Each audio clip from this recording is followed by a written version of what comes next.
The next person I have to introduce is someone I think who deserves some kind of medal, because he did the logistical exercise of putting this together and getting all the 11 members of the family to move at the same time.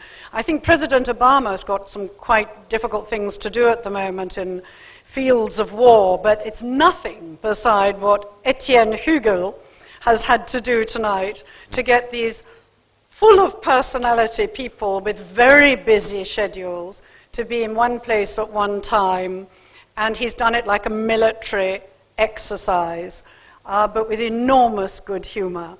And I would just like to, as Etienne comes up here, just like to pay tribute to his uncle, Jean Hugel, or Johnny as he was known by so many people, who died earlier this year, who was one of the great, great wine men of France, and much, much adored, needless to say, in England. I remember his 80th birthday party in London, which was a very jolly affair.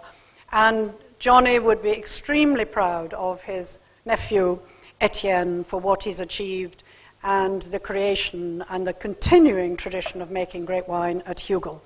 Etienne.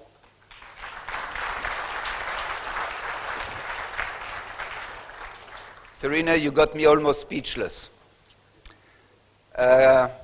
Great, great pleasure, great honor for me to have the confidence of all my colleagues, because, you know, as Marc Perrin said, this club is by invitation, and it is to some still today not so obvious that Alsace belongs in this club of the elite of wine producers, and we are, on behalf of our whole region, very, very proud to be in this fantastic association.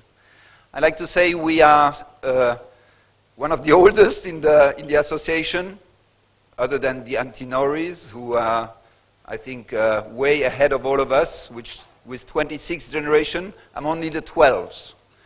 But you may know that in Alsace, sometimes we moved backwards, and we had then to move back, we moved forward, and then we had to move backwards.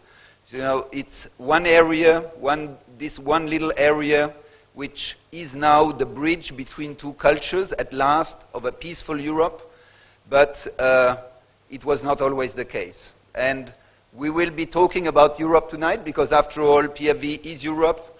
We just celebrated the 20th anniversary of the fall of the Berlin Wall, which took place in 1989.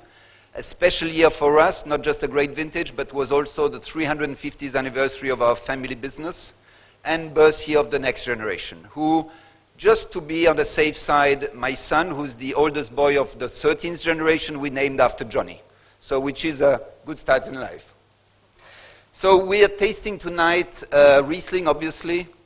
We will be tasting Egon's wine later on in the evening from the 2005 vintage, which was a great year, and I think we are really delighted in Alsace, in our family, to witness the renaissance of this great, great variety.